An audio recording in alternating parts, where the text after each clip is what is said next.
If you've been listening regularly to this podcast, you already know the kind of conversations we have here. Honest, sometimes uncomfortable, sometimes exploring places you didn't see coming. The kind where nobody's pretending they have it all figured out. The online community is where those conversations keep going after the episode ends. It's a private space where people who are rebuilding their faith actually find each other. Book studies, monthly video calls, a weekly newsletter where I share what I'm reading and what I'm wrestling with, and a lot of people in there who, for the first time in a long time, don't feel like they're the only ones asking these questions. You can join for as little as $10 a month. The link is in the show notes. Welcome to another episode of Cabernet and Pray, where we sip the wine and we stir the faith. And today is just a delightful conversation with a pastor named Bethany Cseh.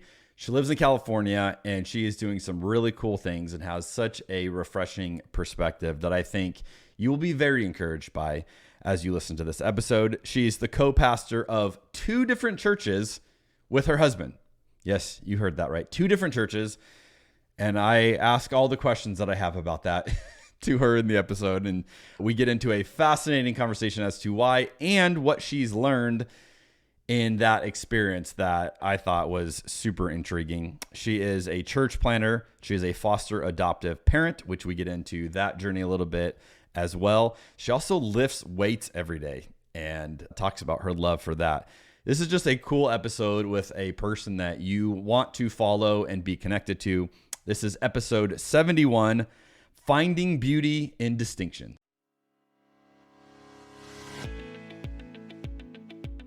I've never shared this with anybody publicly. If this was SportsCenter, that would be like such a hot take. Skip Bayless would have no idea. Stephen A. Smith would have no idea what to say if you drop that down. That is so good. The joke I always say is like, how'd you learn so much? You got to drink a lot. The power of food and beverage to lubricate an environment. Resistance to change is hurting the church. I'm not in the camp that God has a penis or a vagina or a body at all. I'm in the camp that God is a universal spirit. This is the strangest podcast that I have been on. I don't even know what to do. I'm kind of geeked up about this wine. So this is my second glass, and it delivers a little more of a punch than I expected. So if I get a little loopy, it's your fault. You told me to drink on this show. I will also say as a confession, I am a lightweight. So I've had like 3 sips of this wine and I'm already feeling it. So this is fun. You've uncovered the mystery.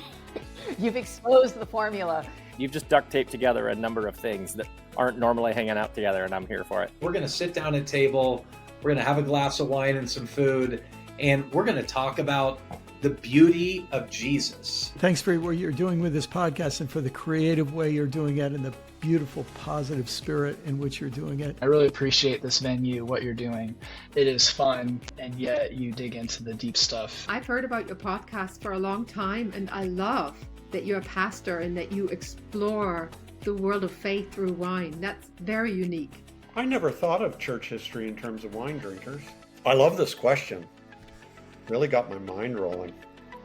You had me with herbaceous notes, I want you to know. I'm ready to just stay here and live in the wine tour. I will never forget the first time I bought a bottle of wine by myself, which was yesterday. If you're familiar with drunk history, I thought it's like drunk theology. So I got a little spicy there. It's the peach wine. Apparently the wine is, here we are. Queer we are. Beer we are. No, it's wine, Jeremy. By the way, drinking this Pinot Grigio at 3 o'clock in the afternoon is making me even more direct in my communication than I normally would be. I know why you have your guests drink wine. It makes sense now.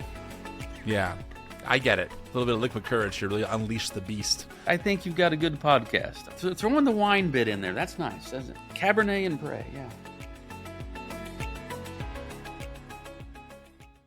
People normally listen to Bethany while she's walking, but today you get to listen to her while she's drinking. So welcome to the podcast, Bethany.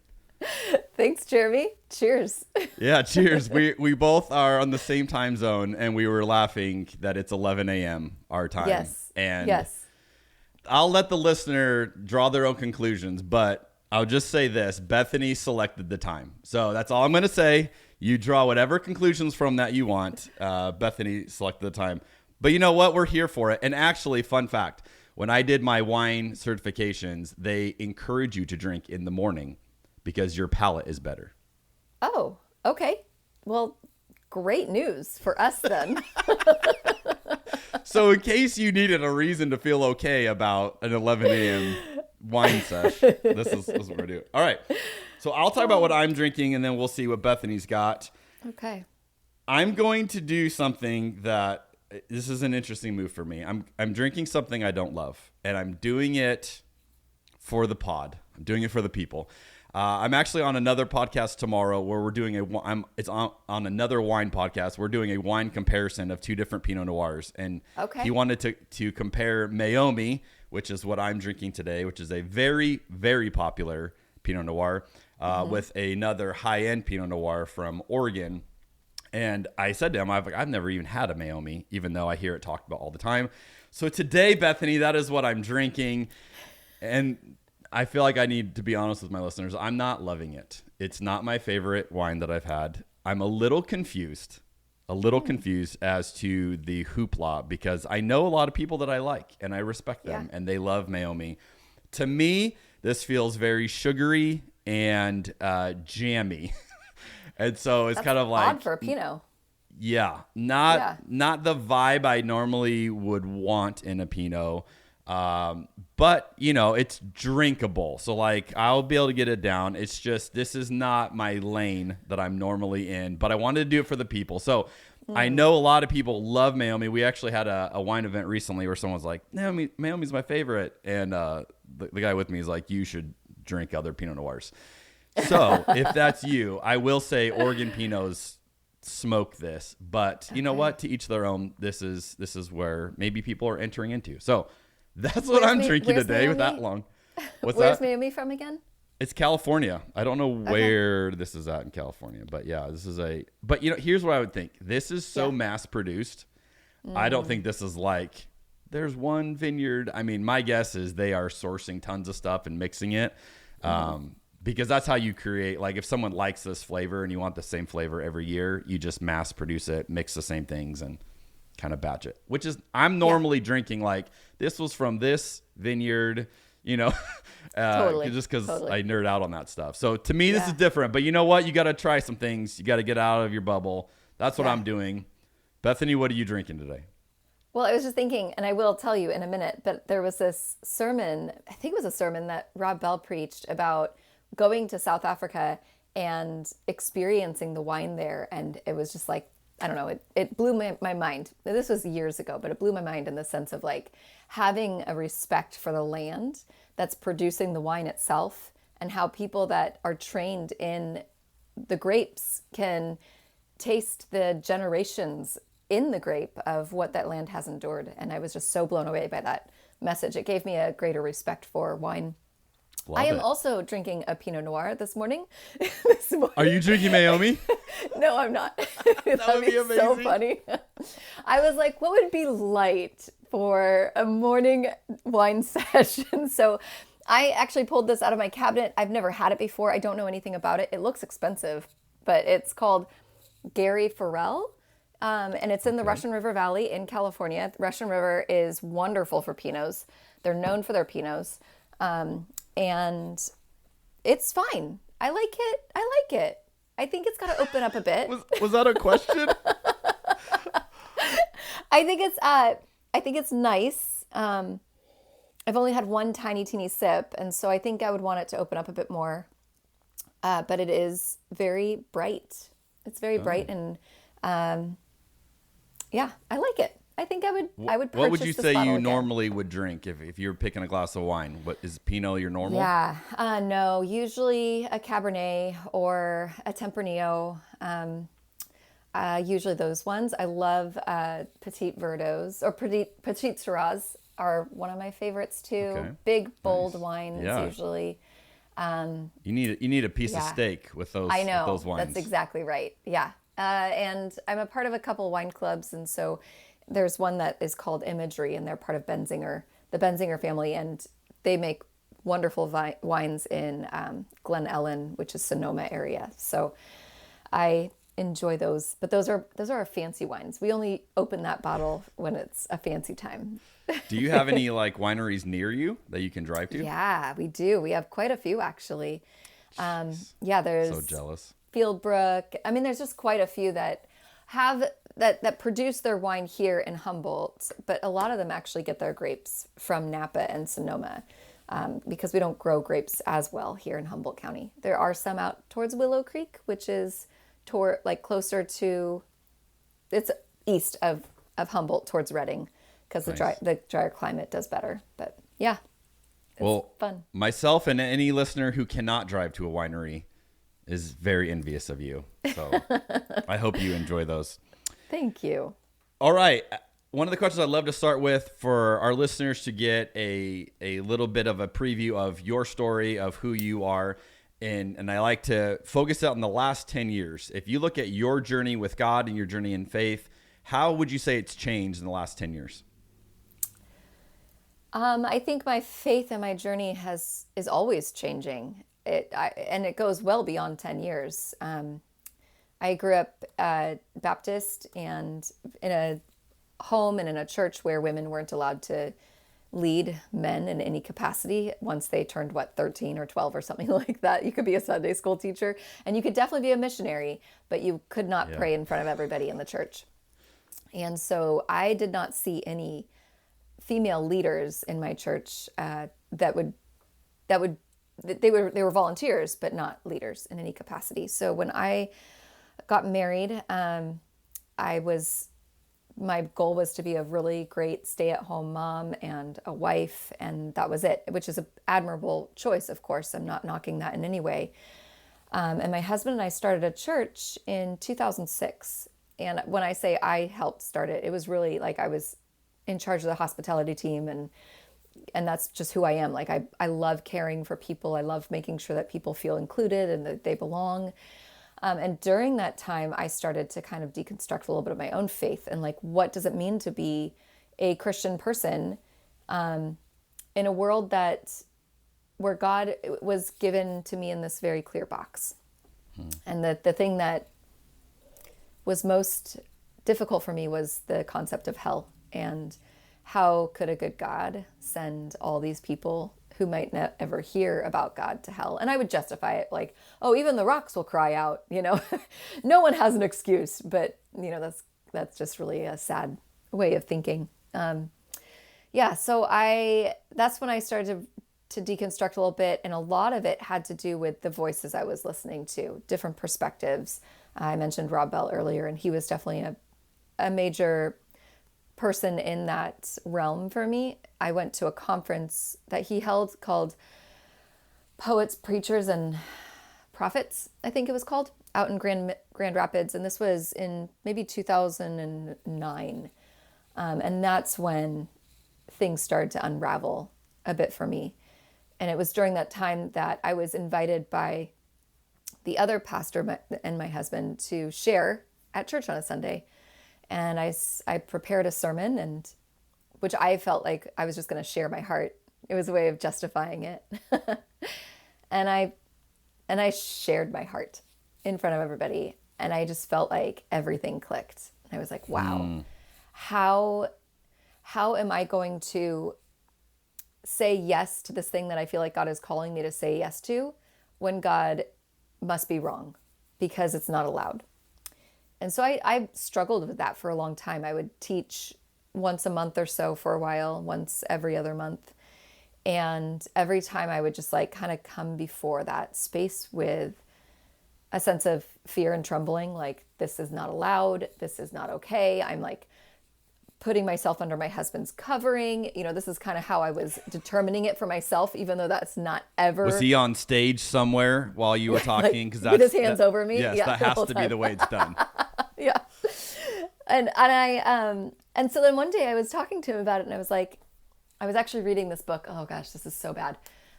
We had some children by that point. We had found out we couldn't have kids naturally towards the beginning part of our marriage, and then we decided to pursue adoption. And so we had adopted a few kids by this point. And I was reading this book called Created to be His Helpmeet by Debbie Pearl and her husband. I mean, just the worst of the worst. And I was like, what a trying. title. I know.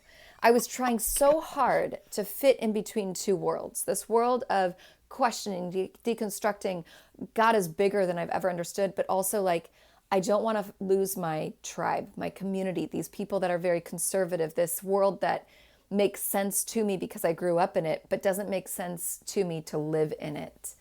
And so I was like doing my best to stay in that by reading these sorts of books, being able to still talk the language, not wanting to be the kind of person that was like considered heretical or whatever.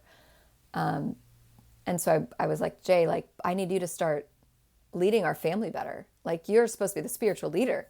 Like, you're supposed to be the head of the house. And he's like, what are you reading? And I'm like, this is what it says. And he's like, that is really bad theology. The things that you're reading right now is really poor theology. And it was in that moment that I realized that I was living in a construct that my husband had no idea that was familiar to me.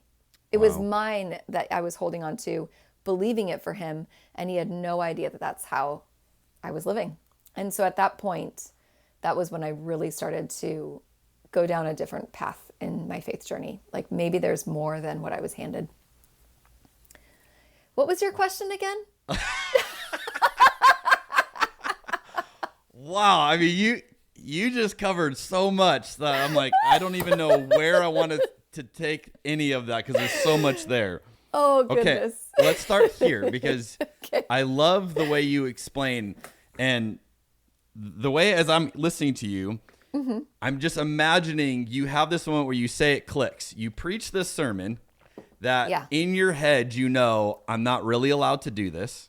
Yeah. So you have that going, you know, you have that voice. Then you have this other voice telling you, this is who you are. This is right. I think a lot of people live in that place where, and it may not be, you know, they're a woman who doesn't feel like they can preach, but whatever it is, there is some spiritual rule that says I cannot do what I'm doing. And yet I am sensing the Spirit of God bringing me to life, doing this thing or inviting me to do this thing. And I would love, like, let's talk more about that. How does someone navigate that? How did you navigate? You said that you had a line, you know, I said I was just sharing my story, or how you were rationalizing it somehow. So maybe that's kind of how we navigate it. But I mean, at what point do you go, look, this is a rule I was given, and I suspect that still has lingering effects on you emotionally even today, but you've been able to logically work through that. That's a massive pivot of growth for you, and I would love for everybody to experience those kind of pivots as well, where you go, oh, I don't have to do this rule thing. It can be about the Spirit. How do we navigate that? What did you learn in your own journey of navigating that tension? Yeah. It's been a long journey in many ways. A lot of it had to do with reading certain books and trying to understand like what was a woman's place in the first century role, and what was Jesus doing that was different than what was already happening. How do I understand Paul and his writings? What does it mean to be a Christian woman today that is able to, I guess, lead by example in some ways? A lot of reading and a lot of like researching perspectives that weren't readily available to me. I had to seek it out in a lot of ways. I really enjoy creating space of tension for people and for myself. And so part of the living in the tension is allowing the questions to sit without having to provide the answers all the time. And within that, I know this is a little bit challenging, but while I am a female pastor, there are people in our church, less now, but especially in the beginning, that were uncomfortable with female pastors. They were like, we don't know what to do with that because the Bible says this, and yet we see the anointing on you with that. And so we were trying to provide places for people to struggle with it on their own.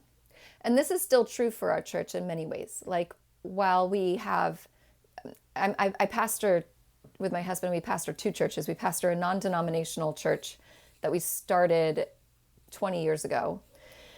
And we came from another mega church down in Southern California who helped kind of send us up this way to Humboldt. Our church is not mega by any means. I think there's like 70 people. It's very small and very sweet. And then we also pastor a United Methodist church. We became United Methodist pastors 12 years ago. And so it's two different churches that we pastor.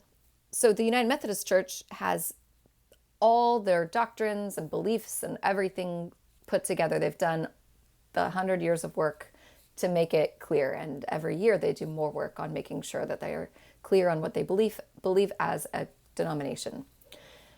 Our church, because we're not associated with any specific denomination, kind of make it up as we go in some ways, for good or bad. I mean, in some ways we've definitely taken wrong turns in the past. And one of the reasons that we became United Methodist pastors was because we felt like we needed more oversight for ourselves as leaders. We needed more other pastoral people to check in on us and people we could connect with if we needed to. But within the church is called Catalyst, and within Catalyst, we try really hard to provide kind of that third way with living in the tension, where while we have one of our elders is a married queer woman, we also have people in our church that believe that homosexuality, the practice of homosexuality, is inconsistent with the teachings of Scripture. And so within those areas, we invite people to lay down our opinions and even beliefs in some ways to focus on the conviction of Jesus. That doesn't mean we don't have hard conversations. It doesn't mean that we avoid the discomfort or try to stay blind to it, or just let's not talk about the things that are no longer important because only Jesus is important. Jesus guides all those conversations. And so we come into it with the sense of curiosity, with wonder, trying to, what we'd have is, instead of having a beliefs page with, these are the things that we believe, and this is what you need to know before you come to our church, we have a page on our website, and this is kind of what we subscribe to. We have opinions, beliefs, and convictions. Opinions are those things that you're like, no one is allowed to watch rated R movies. Don't you know? Like, that's so bad. It's like it's a slippery slope into sin. Well, that's an opinion. A belief would be like, is homosexuality a sin? I believe that would be a belief. Or is creation, this is a silly one, is creation is the earth 6,000 years old, or is it, or is evolution the thing? Those would be beliefs. People have done their research. They understand it a little bit more. Is women in ministry, is that a belief? Convictions are those things that we would die on. We would die on the hill of. And those are extremely few. Very, very, like, hold in the palm of your hand kind of thing. All those other things, the ideas of all the things that usually tear churches apart, we allow those things to exist. And if people want to exist in that with us, then that's wonderful. And if they can't, that's okay, but we are not going to split over it, if that makes sense. So you've made the essentials, non-essentials language a little bit more robust, adding a little bit Correct. of nuance to it. Yeah. Okay, on a personal level, Please. Because I haven't even shared this. So I was having a conversation with my wife the other day where I realized something about my journey. Something I used to say was essential, a part of Christianity, I no longer think is essential. Mm-hmm. And it was an unnerving feeling to me to go, I remember so clearly preaching sermons and, defending why this. And again, I would say my trajectory has been the essential list has gotten smaller and smaller and smaller the older I've got. Where I'm like, I used to think all these things were essential. Now I'm like, I don't think many of them are. I'm curious for you, have you ever, and I don't know if you have these convictions like written out where like these are the convictions, or it's more of like a framework. Have you found that you've even changed some of those? And if so, maybe what are they? Or are you like, no, that's always been the same and I don't ever think they'll change? I think some of the details have gotten muddied over time within some of those convictions, but I would say within my convictions personally, a lot of it has to do with people, with the planet, and with fidelity to Christ or to God. And those convictions for myself have to do with making sure that all voices are included, that everybody's voice matters and everybody belongs in the beloved community, that this planet is worth caring for. And part of that is, I was just doing a podcast last week, and this woman that I was interviewing, and she's the editor for Sojourners magazine, and she was talking about how she sees her communal spaces in the form of watersheds. And so when it comes to loving your neighbor as yourself, especially as the church, what does it look like to love your watershed as yourself, like all of God's creatures? And so taking on a level of responsibility for the environment, not just the people around your community, whether it's your home or your church, but actually all of God's creatures. And that really impacted me. That gave like a little bit more meat on the bones, I guess, of like the structure of what does it mean to love, to care for the environment? Like, what does it mean specifically in the place that I live, in the area that especially my church building specifically? How can we be caring for the creatures that are nearby? So those sorts of areas of convictions are really important to me, and obviously I think to our church as well. When it comes to like the core orthodoxy of our church, one of the most important things is we gather around the table every week and we break bread together. We go through a communion liturgy where we recite the confession or pray the confession. We pray the Lord's Prayer. Just those grounding rituals that have been around for thousands of years, that people find accountability for themselves and for their neighbor in those moments. They can take stock of their lives and for what they want to live differently in the week to come. And then to be reminded that no matter where they're at, the table is open. And if the table is open for them, the table is open for those that they believe shouldn't be at the table. And then baptism is an important conviction of ours as well. We just believe that this picture of going under the waters and renouncing evil in all forms and coming out of the water into this beloved family of God is an important part of what it means to be included in the faith family. It's almost, these are values rather than beliefs. These are how we embody what we believe. Yeah. I think oftentimes Christianity has been known for what we believe instead of what we value. Yeah. They're known by what we, by, do you believe this? Can you say that? Whatever it is, the sinner's prayer, or can you describe the Trinity in perfection, or whatever it is. It was Jesus born of the Virgin. And if you don't believe that, then did Jesus rise in bodily form? And if you don't believe that, well, people have all sorts of different beliefs, but does that mean that they no longer belong because they don't believe the same things that you believe? Is there a deeper reality in this world that we can subscribe to without having all of our beliefs perfectly understood or even accepted?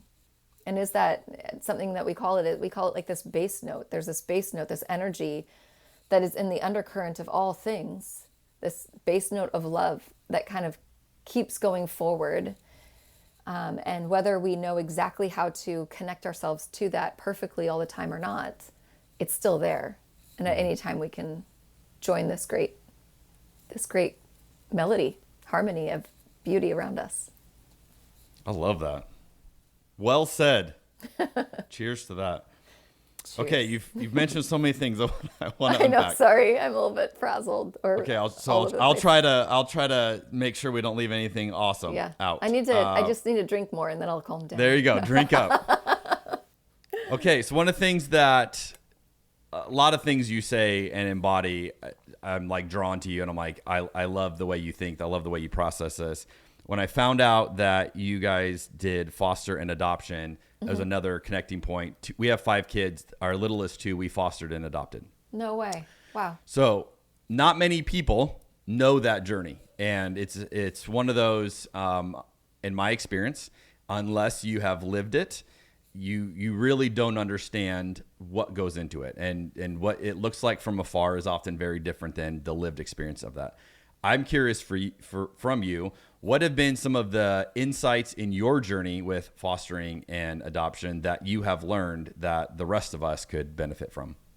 It is, I was told a lot before we ever adopted that it's like the most admirable thing. And oftentimes in the evangelical church, there's this idea that you have to work your way into God's good grace. And if you do enough good, then God's more pleased with you and you get more gold stars in heaven or whatever.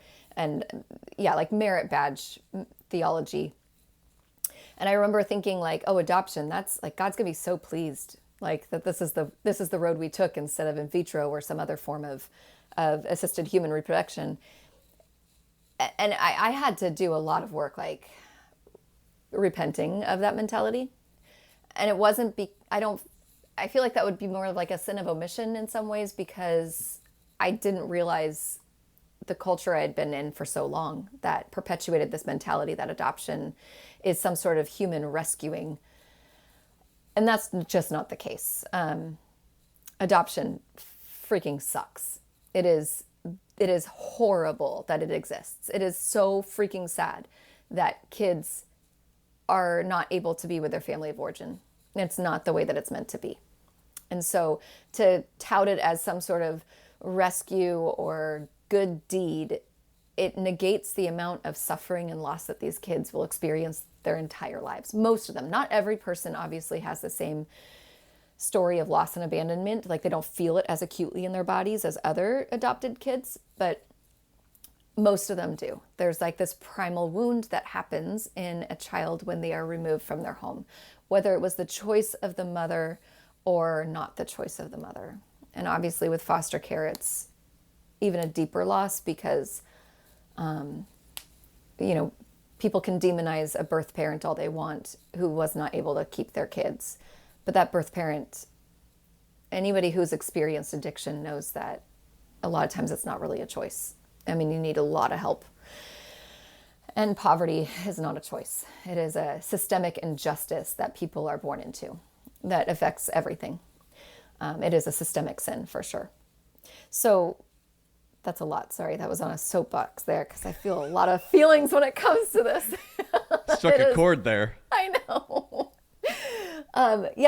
So adoption is based on loss. There's the loss of Jason and I being able to conceive children. There's the loss of the birth parent with the birth child and the loss of the birth child with their family of origin.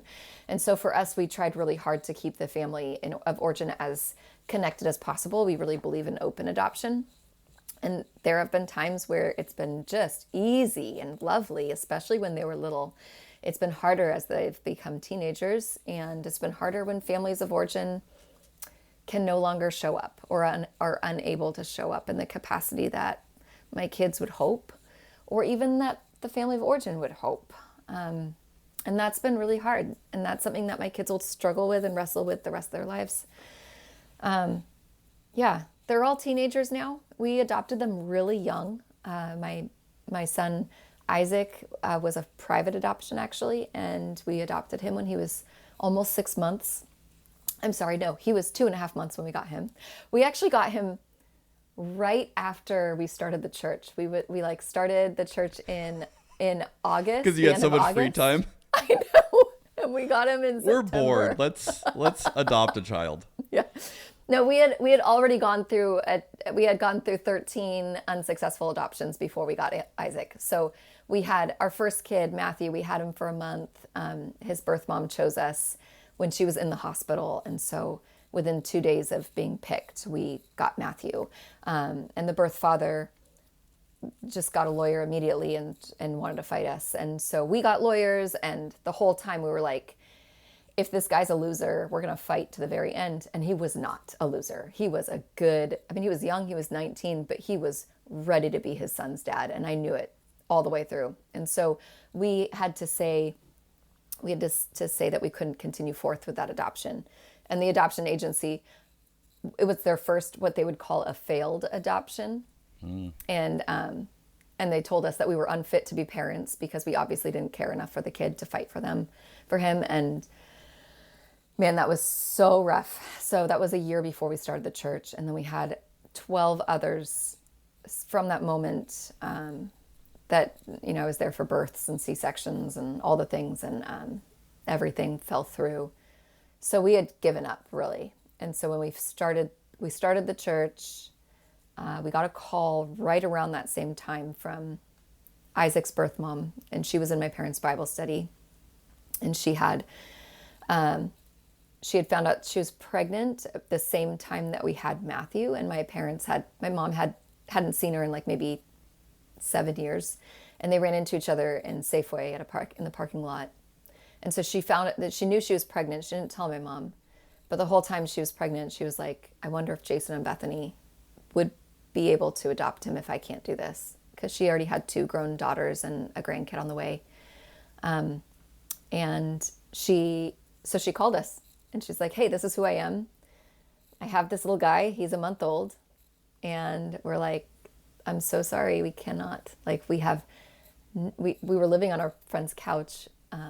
We had no more money left from all the other adoptions, and we didn't have anything to offer him. And so she's like, well, I think you're meant to adopt him, so I'll call you back next month. I'm like, okay. Stay in touch. And she did. Yeah. And so she called us back, and we drove down to the Bay Area and picked Isaac up. And he's almost 20 now, which is beyond me. And then we became foster parents 2 years later, or about a year later. We went through the process, and it's like a year-long process to become foster parents in California. And we got a phone call for Emily, and she was 14 months old and had a lot of severe neglect and things, of course. And she has reactive attachment disorder, so it's just been a long road with her. And your listeners can Google that if they want. And then a year later, we got Antonio when he was 6 months old. And so Emily is 18 and Antonio is 16. So it's just a lot happening in our lives all the time with 3 kids, with lots of therapy, so much behaviorist type stuff. They're all fairly neurodivergent kids as well, and lots of slammed doors and punched holes in the wall, and a lot of patience on our part and on their part as well. Yeah. There's so much there that I can imagine someone listening to going like, what are you even, like, why all these things? And I don't know if you've found this. I can't think of another subject, maybe you can think of one, where there is a gap between the typical person and what they imagine the experience to be and what the experience is. And so when they make comments to you, you're like, okay, I think I can give you the benefit of the doubt of where I think you're trying to come from, but like, you don't realize how crazy. And I'll give you like one example I hear all the time. Like, I remember when we were earlier on in our journey, our boys are 10 and 12 right now. And we got them both at like babies. And people would say, this is so cool. God has always wanted them to be in your family. Totally. And I knew they meant it from a good place. So it was like, I didn't want to totally dunk on them and make them feel ridiculous. But to all the pain and everything you said, it's like, it negated all the reality of this. And so we would just try to really lovingly say, actually, that's not how we envision God's role in this. We don't view this as this was God's plan A. And this is like plan way letters down, right? Of like a lot of things had to break for this to be this. And there's a lot of pain and grief there.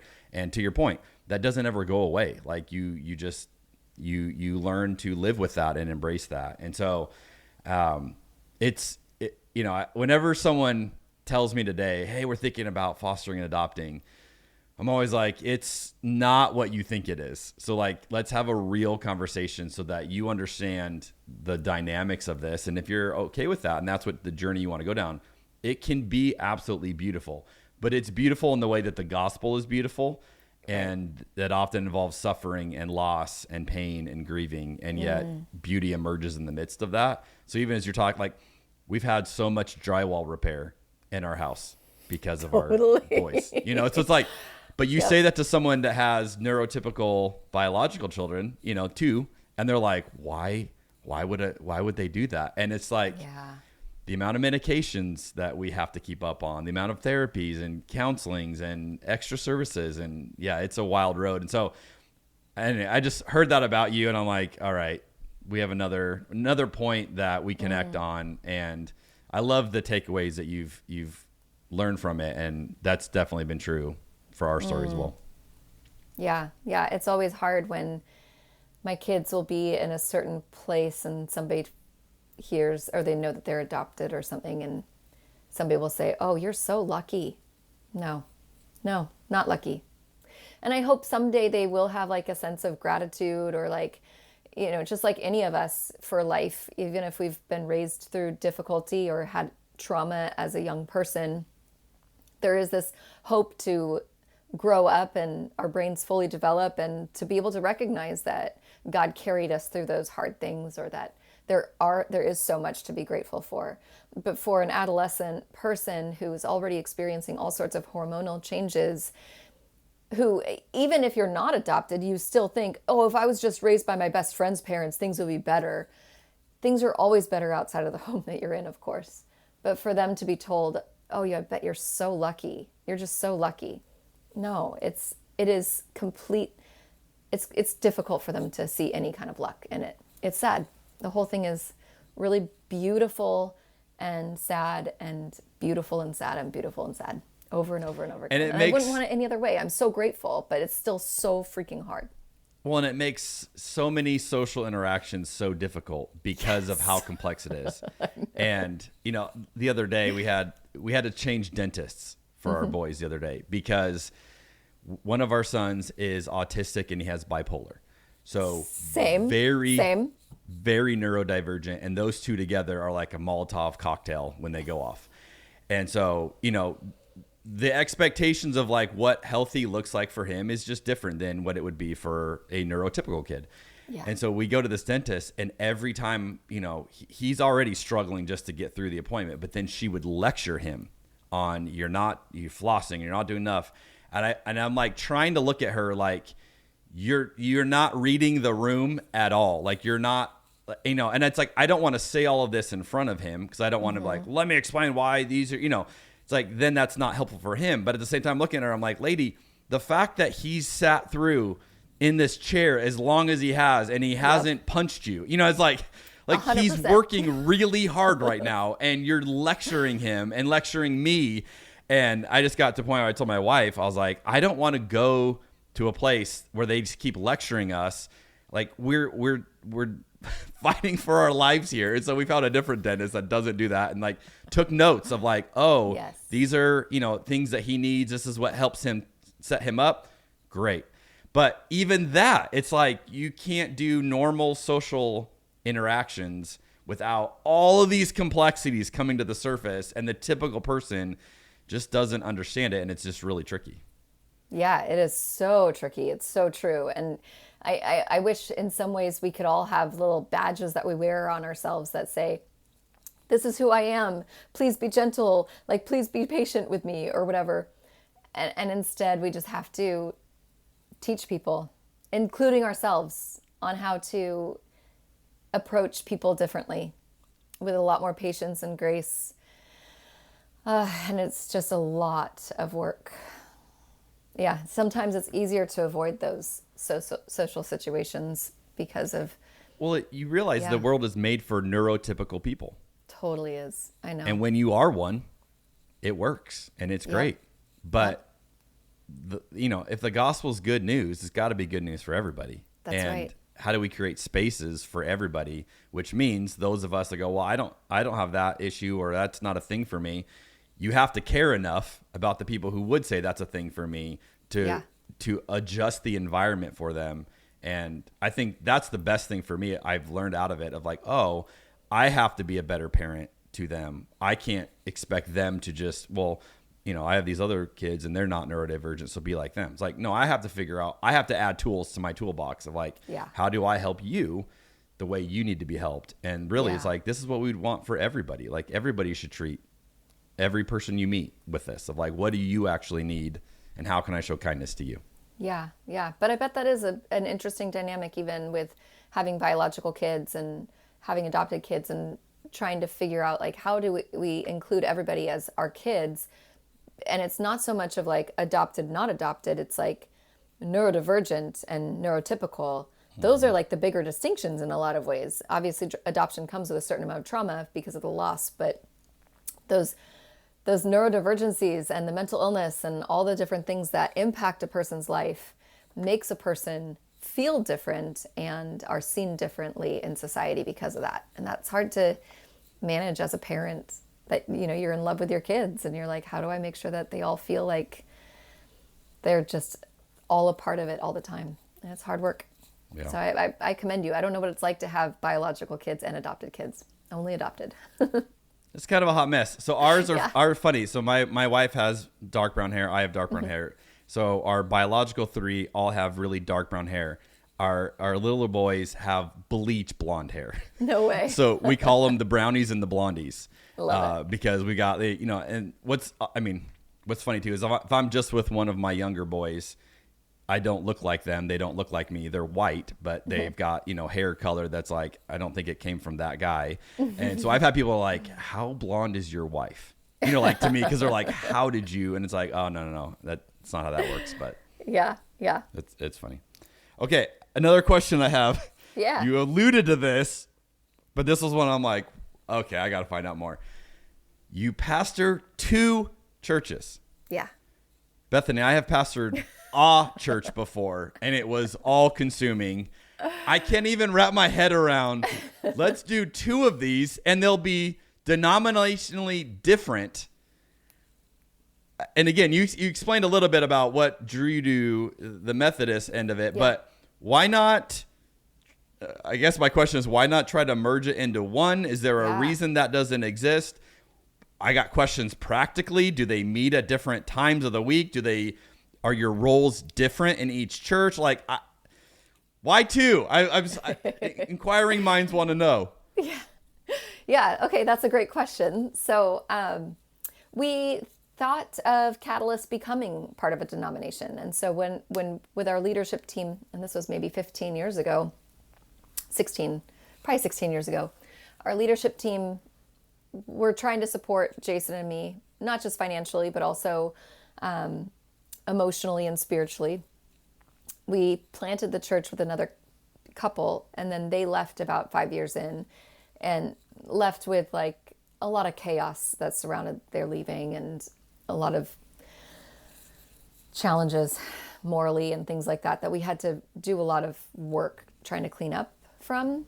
And we felt really alone in it, even though we had some good leaders. Over the course of like a year or 2 after they left, we had some new leaders come on who didn't know them personally. They didn't know the previous pastors. And so they were thinking, with everything that had happened, maybe it would be a good idea for Catalyst to be part of a denomination and have more spiritual oversight. So we looked into different denominations that ordained women specifically. We were meeting at a Presbyterian church at the time, so we were talking with them. And we were meeting with, we looked into Covenant Church because Catalyst has a lot of ex-evangelicals in our church. And so there's something nice about the evangelical familiarity, but with a progressive bend. And covenants do ordain women. And then there were maybe 4 or 5 of our leaders who were members of the United Methodist Church at one point or another. And they're like, well, we love the United Methodist Church. Excuse me, we wouldn't ever go back, but they're a cool denomination. And I was like, all right. And so they set up a meeting with the district superintendent who lived in the town next to us. And we talked to the guy and he's like, well, you know, we've never done anything like this before. It's rare that we would bring in people that are not part of the main line specifically to be a part of the church, but let's see if we can make this work. And so we became interns at one of the United Methodist churches in the area under the pastor that was there. And the way that the Methodists do things is they're on appointment system. And so every 5 to 7 years, they move the pastors to a different church. So you're only at one church for like sometimes 3 to 7 years. The nice thing about that is you build a church upon the people instead of on a personality. The hard thing about that is a lot of today's, the way that church is today, from my experience, is that pastors want to be included in the family of believers instead of being up here and distant from them, which back in the day, that was very true. So we started pursuing that route of becoming United Methodist. We had to go through like a licensing school thing because neither of us were ordained. We just were licensed with our non-denominational church. My degree was in psychology. Jason's was in pastoral leadership, but we only had BAs. And so we went and got our Master's of Divinity at Claremont School of Theology. It took us 7 years to get it though, because we were pastoring both churches at that time and raising 3 kids. So it took us a long time and going through a pandemic. We ended in 2023. So yeah, it is very weird. It is very weird pastoring 2 very different denominations. Through the course of our time as at the United Methodist, our leadership team at Catalyst said they did not want to become a part of a denomination. They wanted to stay non-denominational and still be able to like kind of be flexible in the way that we do things. And I appreciate that a lot, because I think I would have died on the vine if I didn't have Catalyst. As lovely as the United Methodist Church is and mainline church is, there is a reality that those structures, while very helpful and needed, can also be confining for the movement of the Holy Spirit or for being inventive in the church. And that confining would be really difficult for me personally, to be only in one confined way of doing it. And so we get to do both, which is amazing. Like we get to it's like the lecture in the lab almost in some ways. And so I prepare a sermon for Catalyst every week. It's usually like 30 minutes of a message, or whoever's teaching at Catalyst. It takes about 45 minutes to get through though, because we do a lot of conversation. So we'll read the scripture, we'll open it up for conversation. What do you see? What kind of curiosities do you have in this passage? What have you noticed from before? And then I'll teach on it and then have questions throughout, like what's coming up? How are you feeling in your body? What have you heard before on this? Where do you think I'm going wrong? Or what perspective do you think I'm missing here? And so it's more of a communal sermon, which is amazing. It's so fun. I love it so much most of the time. Sometimes it gets a little out of hand, but most of the time it's great. And then I'll take a portion of that and modify it for the Methodists, because they're used to a shorter 10-minute homily. So that's how the Methodist service goes. And in the last few months, Catalyst grew out of the building that we've been renting. And so Catalyst moved into the United Methodist Church building. So now we share a space together, and that has mostly been going really well. I think both communities had to let go of pieces of themselves to make room for the other. And those pieces were beautiful. And so there's a little bit of grief there. But also sometimes it's the change that can bring new hope. And so for some of the Catalyst folks who are disenfranchised with church, they distrust hierarchy, they've been hurt by the church in some way or another, coming into a sanctuary is a vulnerable state for them. It takes a certain amount of bravery, where there's stained glass and pews. And for the Methodists, we changed the whole sanctuary around. Like we aren't even facing the stage anymore.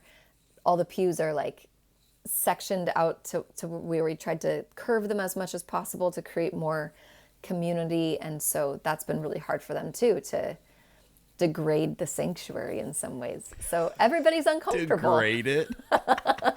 You shifted the angle of a pew. And people are like, what are you doing? You act like you like destroyed the stained glass or something, but no, we're just going to turn this pew a little bit. We're going to turn it to a little bit to the right. Amazing. Yeah.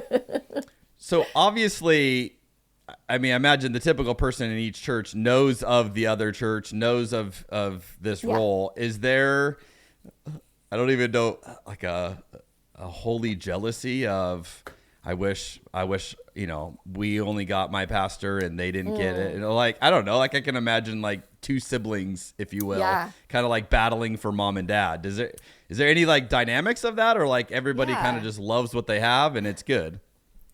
So I think that dynamic has been there for a while in a lot of different places.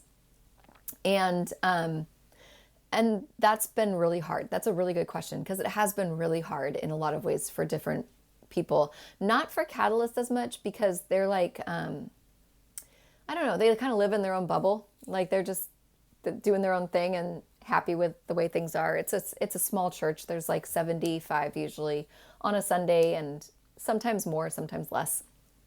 But they're always like willing to try anything new, and they're not beholden to anything. Everything's an experiment. Whereas the Methodists are very beholden to the way things have always been. So, and I think that there has been like some feeling like they're the stepsister or something like that in some ways. And so back in, I think it was in November maybe, when we decided when we asked if Catalyst could move over and the Methodists started making space, we decided to do this hybrid service. And we had like 30 minutes of a Methodist gathering where we do prayers of the people, and we pass the offering basket, and they have the things that they're familiar with the hymns, and then we would have Catalyst come in during passing the peace. We would have a shared sermon together, and then we'd go into communion, and the Methodists would leave and Catalyst would continue with their worship, with their band and everything. And it was getting to be way too long for the Methodists. They were just like, we're here for an hour and a half. We are dying. And so just last week, after a lot of conversation trying to figure out what do we want to do together the Catalyst was like, we don't care, whatever, we'll just keep doing the thing that we're doing. But, the Methodists were making a lot of space for Catalyst to come in. And it was, so last week after a lot of conversation, we decided to go back to 2 different services. And while that was sad to some degree, what we realized was there's a Korean pastor in our conference, in the Methodist conference, and he pastors a Korean church. And as hard as he tried to put this church as one service together on a Sunday morning, the Korean Americans had a hard time with the Koreans, and the Koreans had a hard time with the Korean Americans. And so what he recognized was, instead of trying to put these 2 very different cultures together and saying, we're going to make this work, he realized that they are one church with 2 different cultures, and that is nothing to be sad about. That's actually really beautiful. The whole idea of like the United States being a melting pot is really sad, because we are not a melting pot, and we've tried to do that. But in the melting, we miss the diversity and the character every single person brings to the table, and we can celebrate that. Instead, we're trying to like acclimate ourselves and become one enmeshed thing, and we miss the beauty of what it means to be unique. So I think what we've discovered at this point, and I saw it within this last Sunday, is the Methodists are now we're doing our own little service in the front end. It's about 45 minutes. They have their own message. And then we share communion together with Catalyst. And then they go on to their coffee hour, and Catalyst continues going with their service. And everybody just felt like a big sigh of relief. Like they were so happy to go back to the way things were, because their culture is so beautiful and meaningful to them. And they were willing at one point to let go of their culture just to become one church, because they wanted to do something different. But when we went back to the way it was before, everybody was just like, yes, this is so good. And I think it's okay, instead of trying to merge something together and make it all fit, to celebrate the uniqueness and recognize that the beauty of God is beyond a melding. It's more within the distinctions. That is fascinating. Man, yeah. I think people listening to this right now are like, whoa. That was a fascinating insight. And I love that you're both communities are doing communion together. Yeah, we do a shared communion. So so we sing a song in the beginning when Catalyst comes in, and so it's a shared song together, and then And then our communion liturgy with the confessional and the Lord's Prayer is all part of, Christ has died, Christ has risen, Christ will come again. All of that is together. And then we all receive communion together, and the table is open, and we receive it during 2 songs. And so we sing together 2 songs while people come up whenever at their own pace to receive the elements. And then the Methodists, by that point, they usually try to line up first so they can get it and go. And it's really, I don't know, it's just this really beautiful thing. And then we do other shared things together. We do shared service projects and a shared book club. We always do shared Christmas Eve and Easter together, and Good Friday and things like that. So those are the Now, the will you overlaps. have to move from the Methodist side of that in 5 to 7 years? No. So this was the loophole we found. So the loophole for us is that we chose not to be ordained in the United Methodist Church. So we are licensed local pastors, meaning that we are not part of the appointment system. The appointment system is great because you are guaranteed a job until retirement as a pastor, full-time job in the United Methodist Church. As licensed local pastors, you are only hired for that year.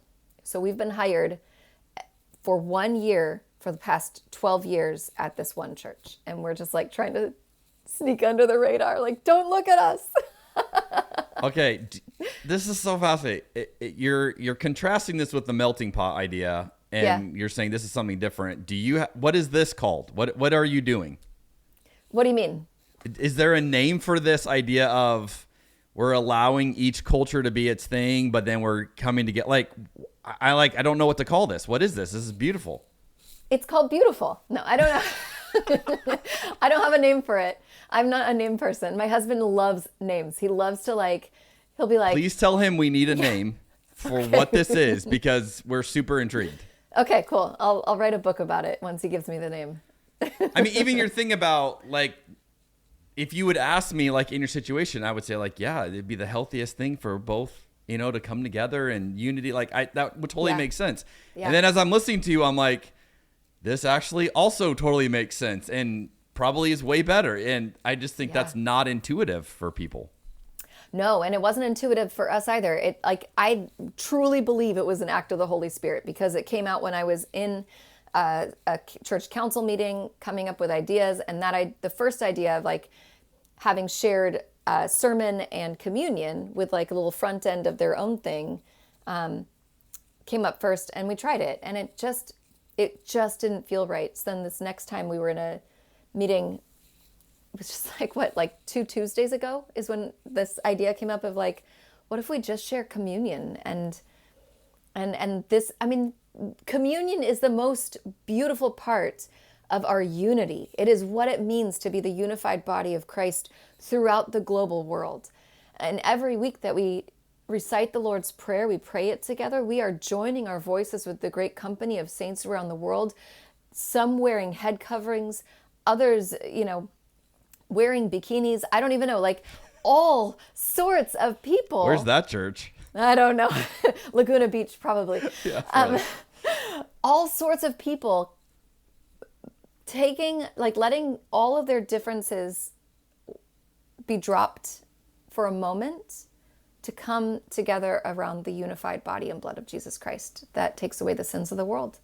And everything else becomes secondary. All those opinions and beliefs are secondary in the conviction that all are included into this beloved community of God's grace through the blood of Jesus Christ. And that's all those differences and distinctions is what makes us beautiful as human beings.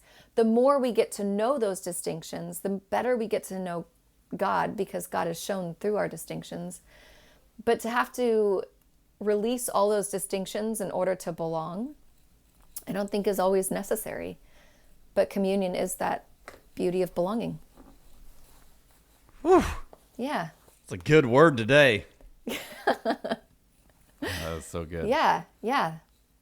Okay, before we move on, there is one other question. I'm not going Sure. to get to a bunch of my questions, but there is a question I would kick myself if I didn't ask you this.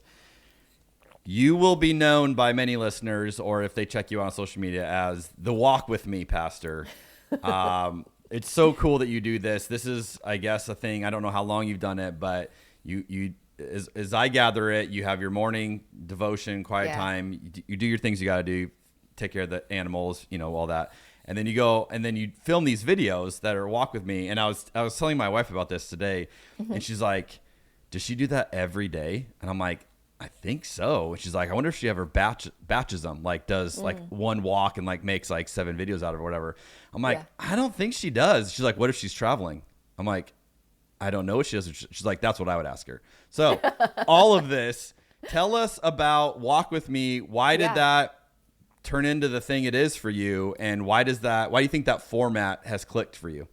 Yeah, I know. I can't tell you anything about that necessarily, except that back in January of last year, I was podcasting with the podcast I'm a part of called This Is Not Church. And we had this woman on, and I can't remember her name at the moment, which I feel terrible about, but she has a TikTok, and I thought TikTok was like the dumbest thing in the whole wide world. I still kind of do. But she had this thing where she was like, I rage prayers is what she does. And so you might know who she is. I can't remember her name, but she's great. She has these rage prayers. She's got quite a following. And I was like, well, why TikTok? And she said, there's just a lot of voices out there, Christian voices that are more conservative or even Christian nationalistic. And the only way that we're going to combat that is if we have a different voice. And I was like, that's very compelling. So I opened up TikTok and got it going, and I recorded my first video, which I can't remember what it was, but it was like a walk with me sort of a thing. And it just resonated with my heart. So that was middle of January. So I've only been doing it for a little over a year now. But yes, every day I walk with people a lot. One of my favorite things as a pastor, beyond preparing a sermon and preaching, because I like being in God's word and soaking in it, it's like my food. It's nourishing. The part that I love about pastoring more than anything is like literally walking with people. And there's something very healing about processing life with someone instead of over a cup of coffee and face to face with someone, being shoulder to shoulder with them and allowing conversation to flow a little bit easier that way. And then also there's a therapeutic practice called EMDR that goes with like the right and the left brain. And you can help center yourself by tapping your right and left shoulder or different parts of your body. It can help like make you feel a little bit more centered. So walking is a form of EMDR in some ways.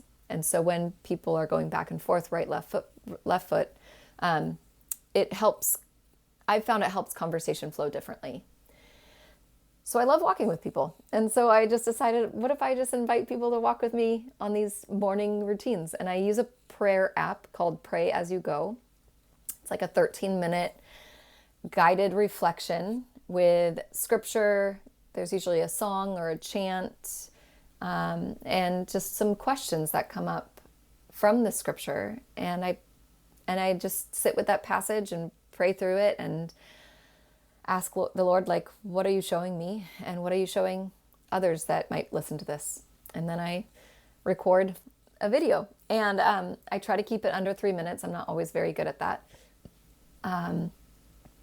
And yeah, I don't know. I just try to make it as accessible as possible.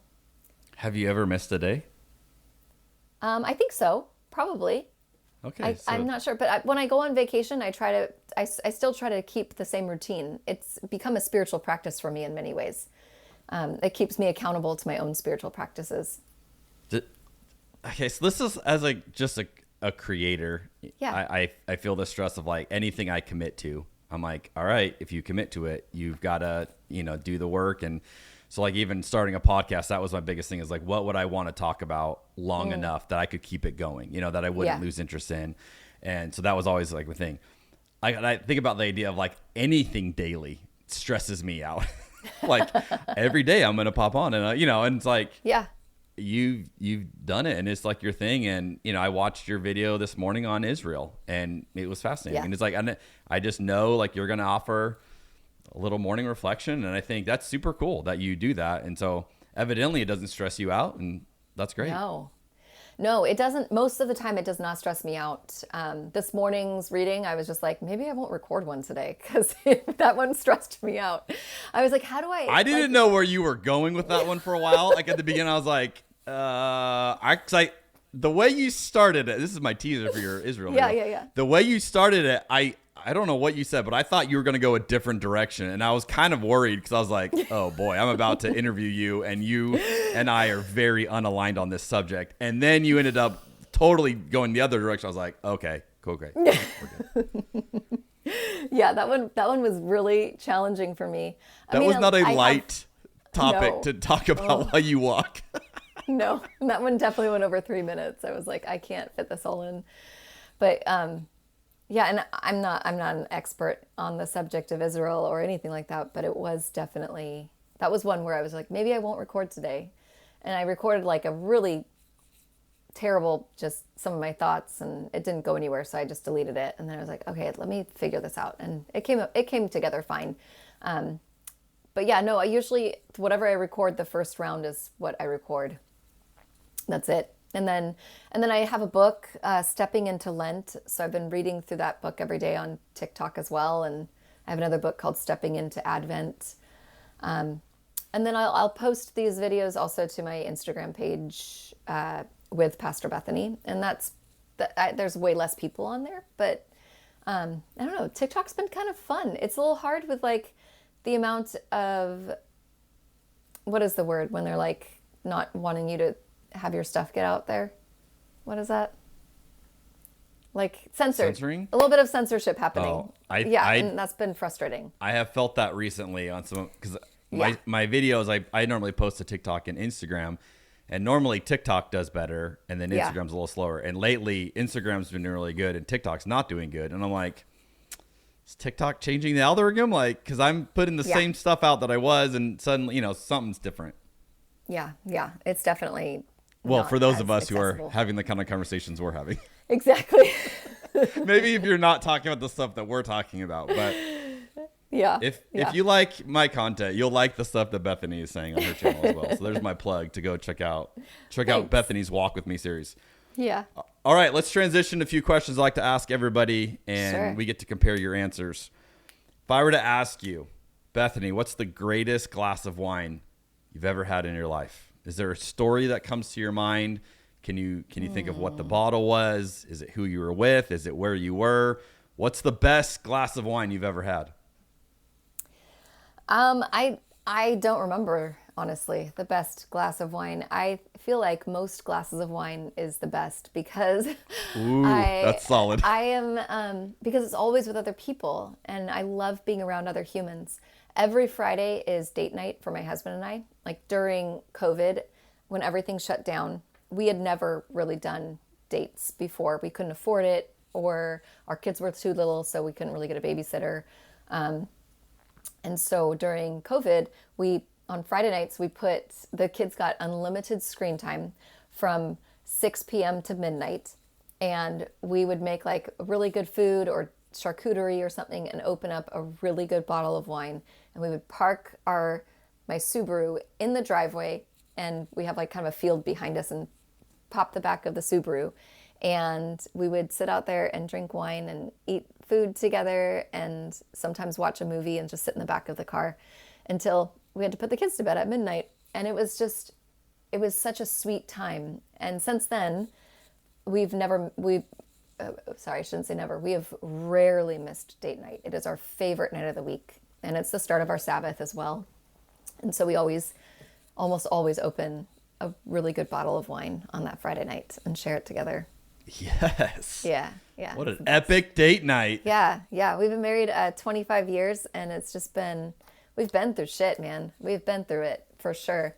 And yet it's just like, I think that's like my greatest place of gratitude is even with the difficulty of raising kids who've experienced such trauma, our marriage has been really strong. And so our family feels fragmented and impossible and falling apart all the time. chaos is constant, and yet our marriage has almost always been really easy. Yeah. And the secret is drink a bottle of wine together every Friday night. You heard it from Bethany, Yes. folks. If you want to have 25 years of marital bliss, one bottle of wine every Friday night. I love it. All right. Bethany, which member of church history would you trust to pick out a bottle of wine for you? And which member of church history would you not trust? Well, I'm not very good at church history. I guess I would trust maybe St. John of the Cross to pick a good one, because he was full of darkness and sadness. Because he's full of darkness? That's your reason? Like, I think he would care. Like, he would be somebody, Okay. He had the whole dark night of the soul, and like that sense of the depth, like the meaning behind it all. Everything mattered, That'd be a moment broody mattered. bottle. Yes, a very broody bottle. And probably John Piper. Yes. I don't think we've had that answer yet, and 100% endorse. Do not invite John Piper to Or pick a Dr. bottle of wine. Dobson. Also, we haven't had either of those, and those are two solid no's that I heartily endorse. Okay, what's something you used to believe that it turned out later you were wrong about? Obviously, women in ministry. I mean, that's a easy. I think the thing would be like that merit theology, merit badge theology. That sense that I have to be perfect for God to love me or accept me, or like the more perfect I am, the greater reward I will get. And so that's something that has been so freeing to let go of. That's good. Yeah. How about you? Oh man, I could fill up hours of this. Yeah. I grew up I wouldn't say like fundamentalist, but very conservative evangelical. Yeah. So, I mean, because I've had my wife ask me this question, I'm like, you pick a subject and I've probably changed my mind on it. And I could tell you where I started. It's like wine. I remember growing up teetotalers, my parents. And so I just equated, if you drank, you weren't a Christian. Like that's how and I remember as a kid, I have this vivid memory. We went to one of my friend's house, and his dad was like a volunteer at the church and was like big, in the church. And my friend invited me to get like a drink out of the fridge that was in the garage. And that fridge had their beers in it as well. And we weren't drinking beers, but the fact that his dad had beers in his fridge, I remember like panicking. And I'm like, I have to tell my parents that they have alcohol, because like they won't want them, they're not real Christians. And like literally telling my dad, like they had beer, and he's like, it's okay. Like, there are people that drink, but we just didn't grow up with that. So like, if you could go back to that version of me today and then be like, you're going to have a podcast where you drink wine with people and you talk about God. Totally. That kid version of me would have been like, I don't have any box to put that in. And that's like an easy one. I've changed my mind on. Yeah. I don't want to say everything, because I still follow Jesus, but like it kind of feels like everything. Oh, absolutely. Absolutely. Yeah. That's what makes it fun. No, I literally, Jeremy, I have the exact same story. There was a family I used to babysit for, and I went into their fridge once and saw beer in there, and they were like very important leaders at our church. And I was just like, they are not saved. They're going to hell. Like my whole worldview just started crumbling about who these people were. Instead of being like, oh, that's curious, I was just like, oh my gosh. And I told my parents, because somebody had to tell them. Exactly. Which is what's so funny, because I remember even having this conversation with my parents when, we started having kids, and then we would drink around our kids. And I remember my parents were like, don't you think that's dangerous? And it's like, it can be dangerous to do the other extreme too. I would rather them see us enjoy it in moderation and learn that it's healthy, and you don't have to have a weirdness with alcohol. Like my kids will grow up like, and I give my daughter especially really good like sips of my wine, because I'm like, I want when some boy takes you out to a restaurant to like impress you with Mayomi, I want you to be like, you should see what's in my dad's wine fridge. Like, that's nothing, you know? So like my kids, there's nothing weird to them about alcohol. Like they don't see it abused. They don't, you know, there's no mystique to it. It's just like, that's what it is. We've explained it. And if they want a sip, I give them a sip. So they like, I didn't have that. So I remember growing up, like, I wonder what that tastes like. And I wonder what it does to you. And like, it was all this mystery. And it's like, the mystery can get you in trouble in that regard. You know, it's like, no, just, this is what it is. And let's talk about it. And modeling that sense of, commitment and goodness, and whether it's with food or exercise or anything like that, all of it. Yeah, that's good. What do you see as the main issue facing Christianity in the U.S. today? Beyond just the obvious Christian nationalism, I think the bigger thing is the blame towards the other side, pointing fingers all of the time. I think, blame. It stunts anybody's growth. It stops flourishing from happening. We don't take accountability for ourselves on either side. And I believe that it's becoming more extreme over time. And one church in the extreme becomes all about like preaching hellfire and brimstone against gay people, and the other church to the other extreme has a pastor in drag, you know, or whatever it is. Like there's just these two ways of, they're both mudding the gospel and believing that they are right and everybody else is wrong and against them. And it's like we keep just throwing darts and arrows at each other. And the enemy, I believe, is just like, yes, you're doing such a good job. I mean, and it's just really sad. It breaks my heart. But at the same time, like I want to be a person that continually provides space for the tension, for people to have those conversations, to be in a bridge sort of mentality. But me in my female body as a pastor already represents the other side. And so as much as I want to be that person, I'm not safe for some people because of who I represent or how I represent myself, if that makes sense. Yeah.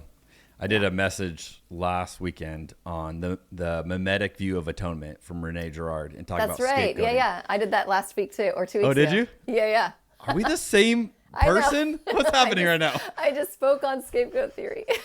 That's amazing. Okay. So what was fascinating to me is most people in the community told me they had never heard it. Like that was the first time they had been exposed to it. But the other thing that went with that is they're like, oh my gosh, that scapegoating thing is everywhere. And it was like this aha moment. Even one of my kids is like, Dad, that explains so much of history. And I was like, that's literally how Girard arrived at the theory. Totally. Wait a minute, we keep doing this and we're doing it today. And so, yeah, I totally agree. The scapegoating mechanism is alive and well right now. Yeah. And if you want to know how to escape it and why it's a problem, check out Bethany's message on mimetic theory, and she'll answer it for you. Yep. You can find all the podcasts or all the messages on YouTube if you look up Catalyst Church Humboldt. There you go. Yeah. What is something blowing your mind right now that you're learning? Oh, gosh. Well, honestly, my brain does not retain information very well, so I can't tell you that. Wow. I find that hard to believe. No, it's totally true. Because there is something it's like somewhere back here in the back of my brain. It's like, don't you remember it was this thing? And as soon as we get done with the podcast, you'll be like, shoot, that's what it was. Oh, I guess, okay. This is the thing that I was kind of working through. I didn't get anywhere with it. And it's just like an imagination or whatever. But I was thinking of Barabbas and how often people think of like, oh, we're all of Barabbas. Like Jesus took Barabbas's place on the cross.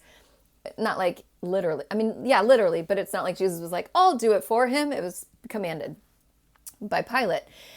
And Barabbas was an insurrectionist. He was rebellious. He was a murderer. He was somebody who like was against Rome at every turn. And I just kept thinking like, what if Barabbas started the movement of the Zealots that then created that rebellion that brought Emperor Titus into Jerusalem to sack Jerusalem in 70 AD. Like, what if it was like Barabbas that was like the guy, the movement, that Jesus took his place. And then that was the fall of Jerusalem, to where then the temple was destroyed and the movement of the Holy Spirit became even more profound within people's lives. And the movement of the rabbis became even more profound, because no longer was God in one location, obviously from like the split of the curtain when Jesus died on the cross, that represented that. But for the Jewish people themselves, there's no longer this place that held the presence of God, specifically in Jerusalem because of the fall of the temple. The presence of God felt more accessible because of the rabbinic movement that came out of the Pharisees and everything like that. So anyway, Barabbas could be more. That's just my imagination. That you started this answer by saying, I can't keep these ideas in my head, and then unloaded that. Sometimes they just start spilling out, but I don't know where they're held. They're like, yeah. Bethany, I don't know how to tell this to you, but you were lying earlier when you said that you can't remember these things. Is this Barabbas thought just a thing that you're thinking, or did you read something that triggered that? No, it was just something I was thinking about yesterday, and I was like, I should write about this. And I started writing about it, and I was like, this is dumb, this is boring, and I moved past. But I think it's still kind of something. I think you need to scratch on that a little bit, see where it goes. That's interesting. What's something that you're excited about right now? So what's really cool and weird is my daughter is pregnant, and so I will be a grandparent in October. Very exciting, but also not the most ideal circumstances. She's unmarried and 18 and trying to figure life out for herself. And so the timing is probably really difficult for her. But what was really cool was, I grew up in the purity movement, and where there's just loads of residual shame that lives within me and lives within a lot of people that are part of our church community, coming out of evangelical church, raised in the same kind of mentality, trying to get away from it, but it's still like ingrained in our DNA in many ways. And so at church a couple weeks ago, Emily said, hey, I want to let everybody know that I'm pregnant. And I was like, what? You do? And she's like, yeah, like, why wouldn't I? This is like my church family. And I'm like, okay. Kind of freaking out inside a little bit. Because I have all that fear in me of what will people think, or how could this happen? All the things that I deal with that she obviously doesn't deal with, which you went Scarlet Letter on it, and she went a total different direction. Totally. Because she doesn't live with she wasn't raised in that way. Obviously, like we said, sex is meant to be in marriage and all that sort of stuff, but there was never any like, God's going to hate you, or that it's the biggest sin in the world. It was more like, this is meant to be in the context of a committed relationship, preferably marriage. If not, please use protection, and consent. And so she wanted to do that at church. And so I said yes. And so we walked up at the end of the service, and I announced it because she wanted me to announce it with her next to her. And I'm sharing it like a little bit overwhelmed. And there was this time in my husband's church. He grew up Catholic, but when he was in high school, he started going to an evangelical church. And there was this moment that the pastor's daughter was pregnant. She ended up pregnant when she was 18 with her boyfriend. And the pastor made her and her boyfriend get up in front of church and announce it and apologize to the entire church. Jeez. Because of what they had done wrong.